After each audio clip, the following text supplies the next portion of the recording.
you geeks, let's talk about Jasnah.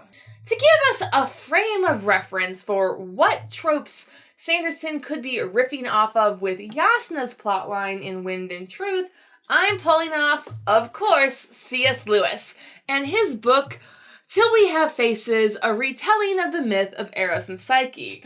If you're unfamiliar with this book or the myth of Eros and Psyche, Warbreaker sums both up pretty darn well, because I swear, C.S. Lewis's Queen Maya, protagonist of Till We Have Faces, I see echoes of her in every Stormlight POV character to a certain extent, including and especially Moash and the whole dark twin thing going on. And yet, there's something missing even with this.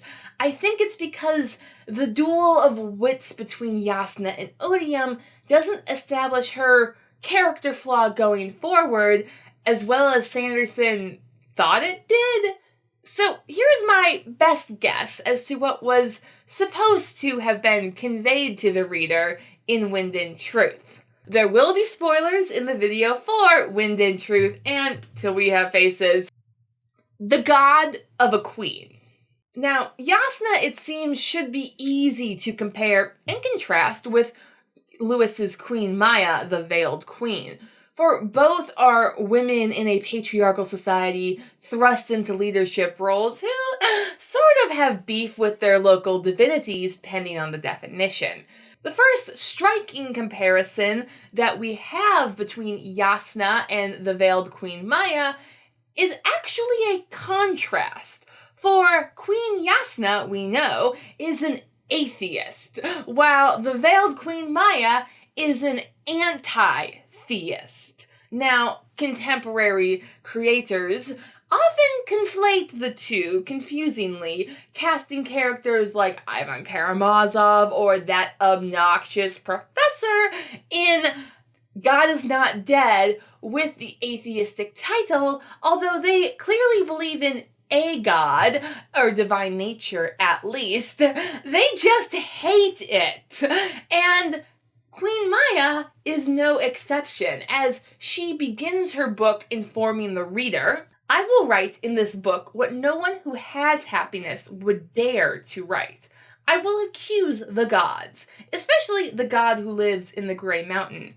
That is, I will tell all he has done to me from the very beginning, as if I were making my complaint of him before a judge.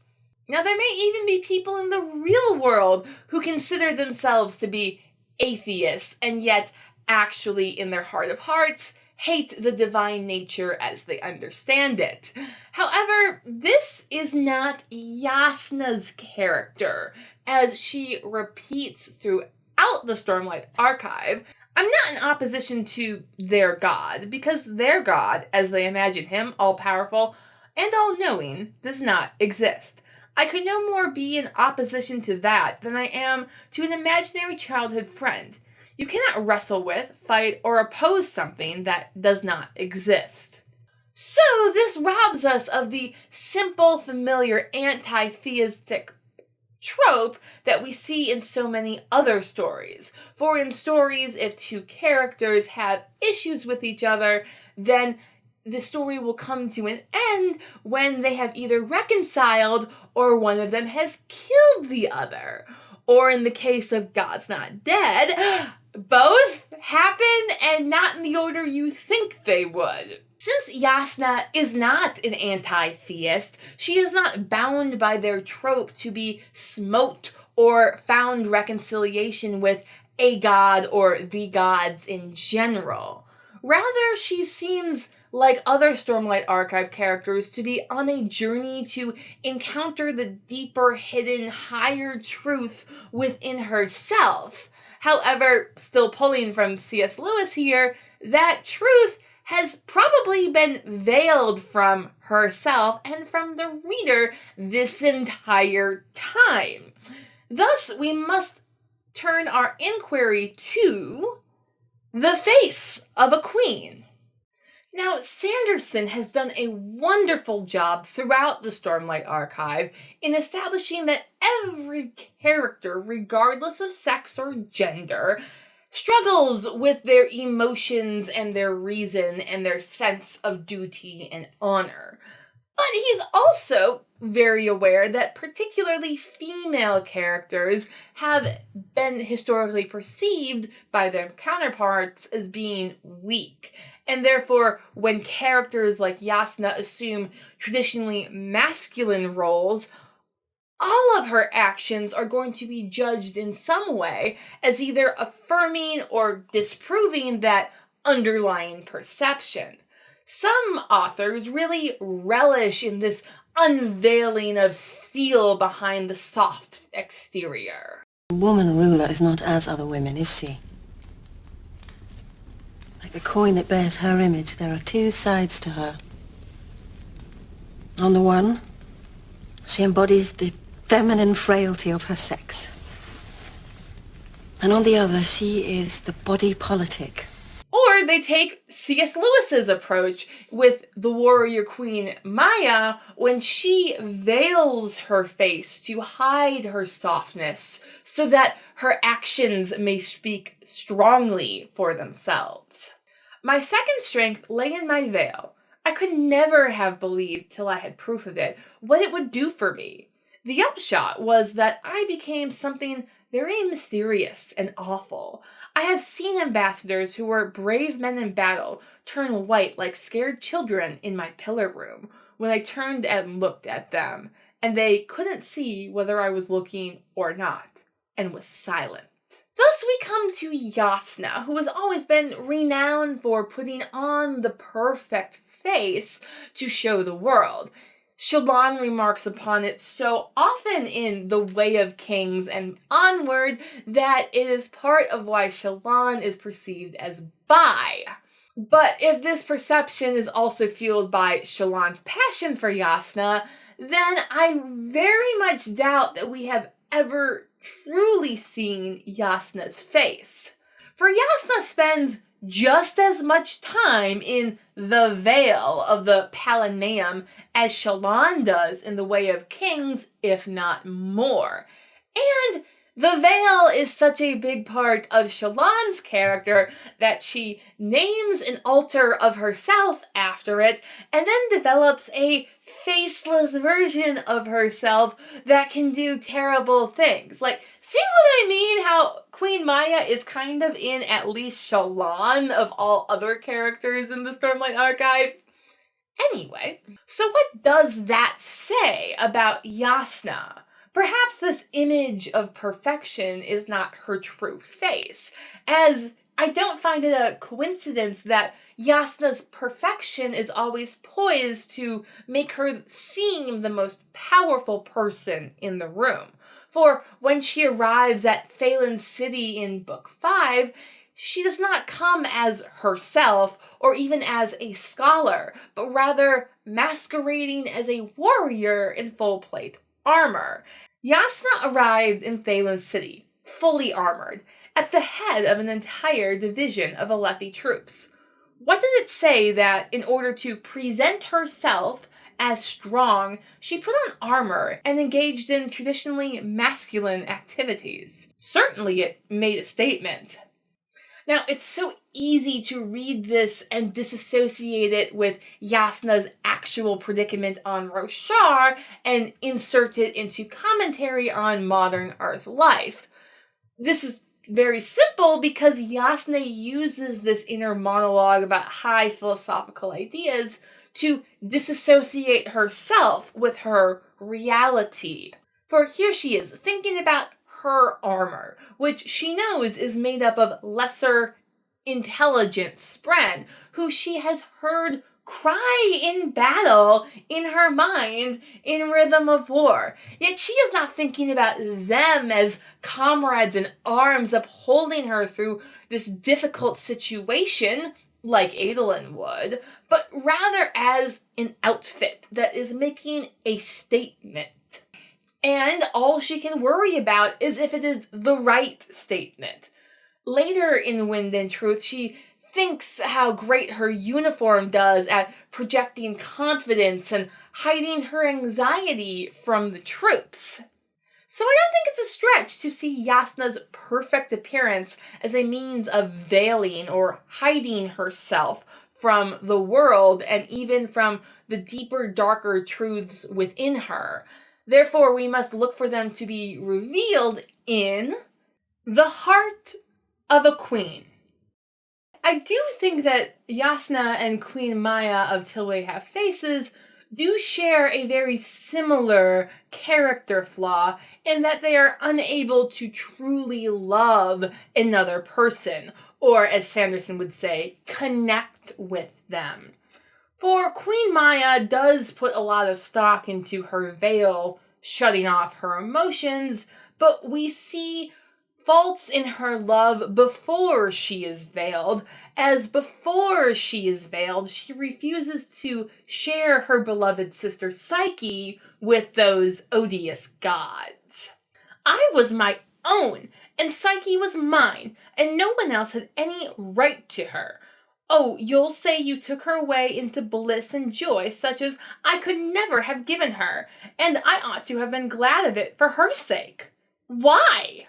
And if Queen Maya's struggle with her inability to love or share her love with other people, then I wonder how well can Jasnah truly be said to love at this point in the Stormlight Archive.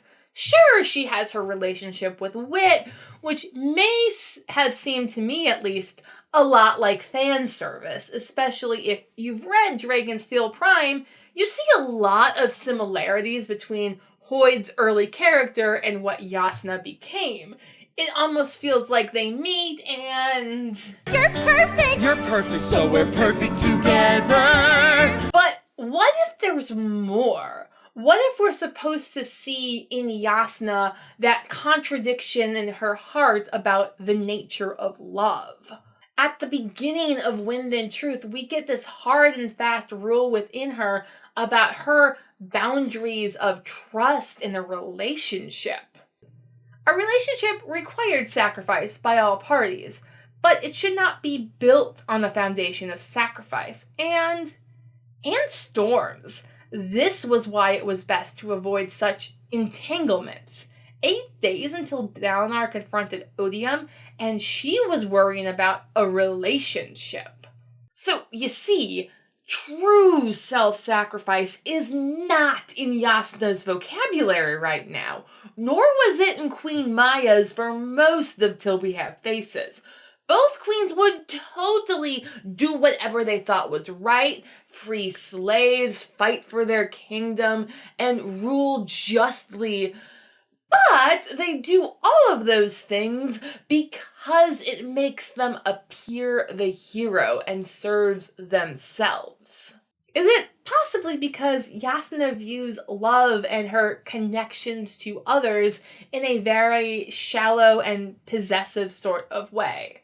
And I mean this differently from her asexuality, for I think that and her atheism aren't supposed to be character flaws.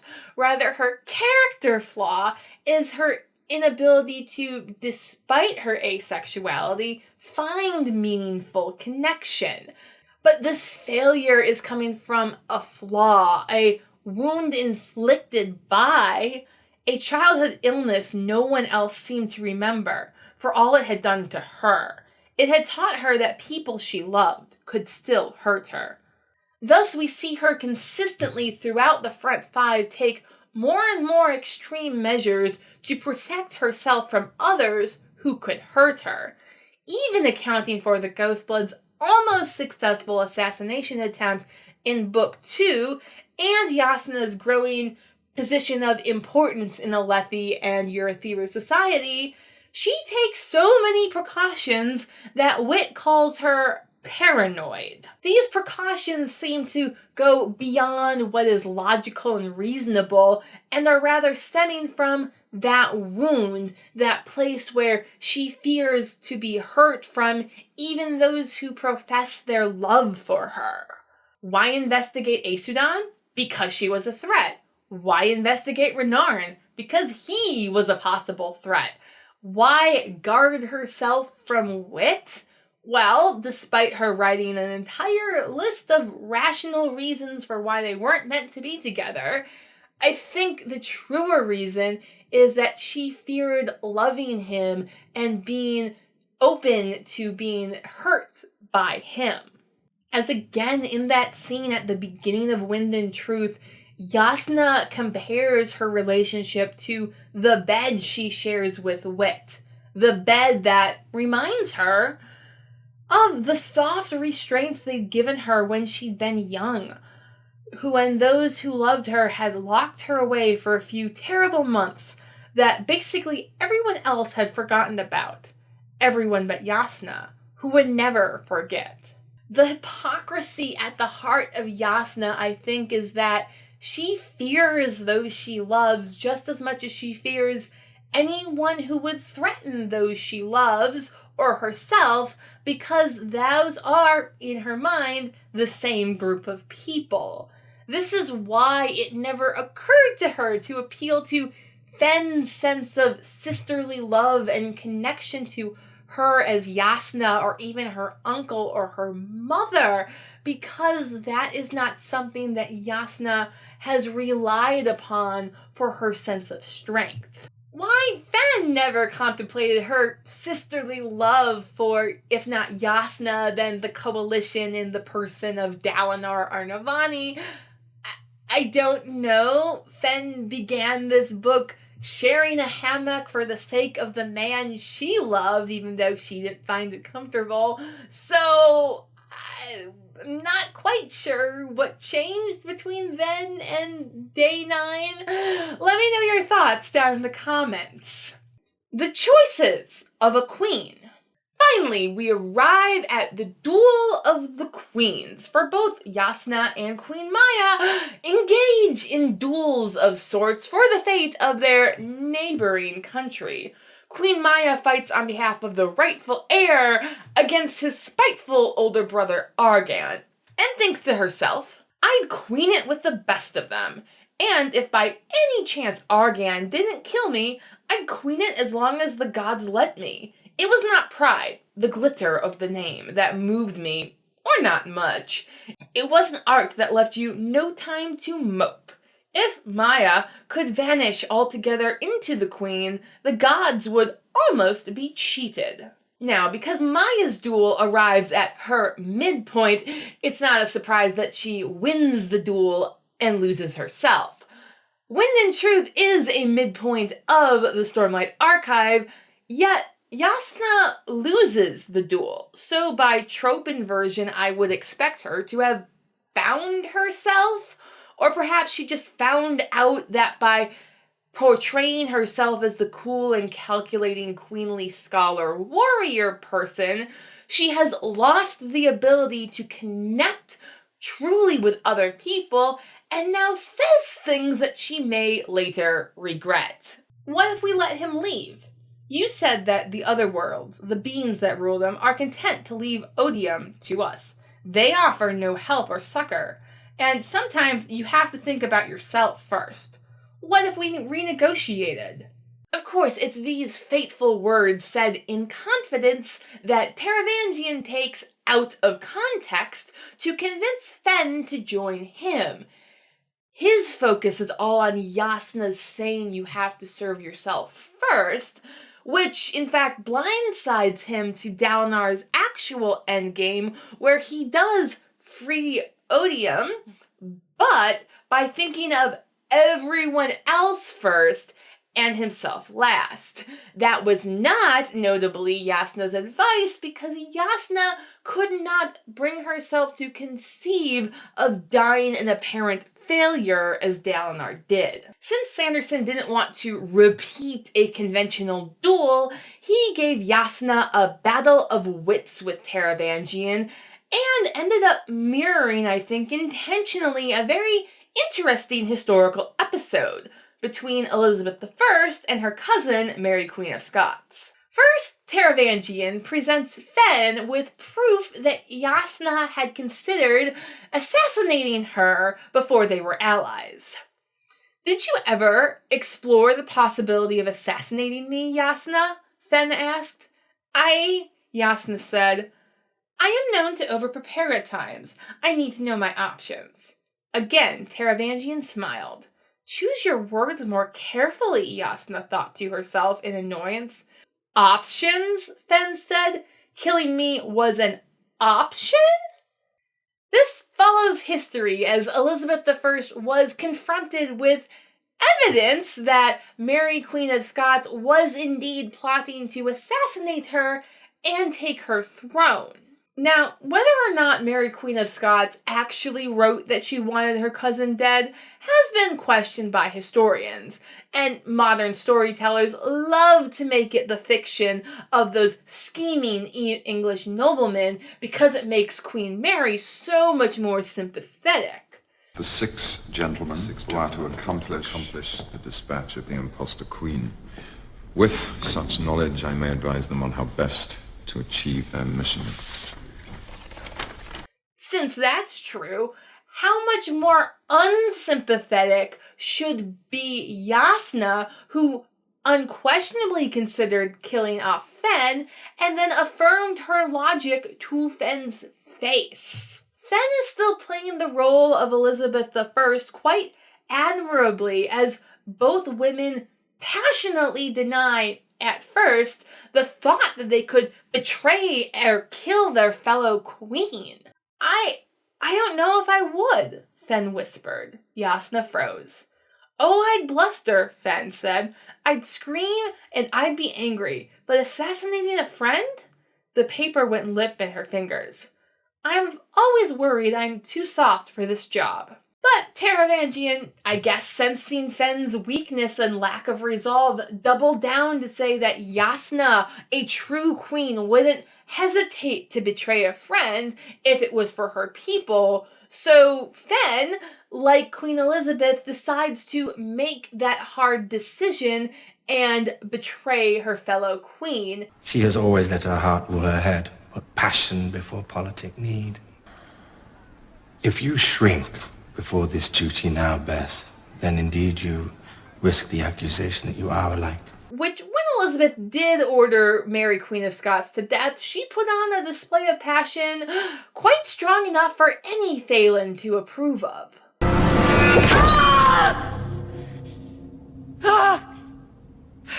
Although I'm making this comparison, the vibes are still not quite clicking for me, because Jasnah has always been to me the Elizabeth I type character who, like Maya, was born female and therefore a disappointment to her father, whose rule, while just and overall good, also brought religious schism to the Church of the Continent. So when Fen takes up the mantle, she a pious queen who is married and well supported, it just doesn't work. Thus, Fen's choice to align her country with Odium felt more like a demand of the plot than a natural reaction from her character. She gives Jasnah a handful of reasons why, but those seem like distractions. But let's shelve that thought for a moment and say that Odium's real goal here wasn't exclusively to obtain Thaylena, but rather to break Jasnah's confidence, which he does, very effectively. Tell me I'm wrong, he said, focusing on her. Deny that you seek your own country's needs first.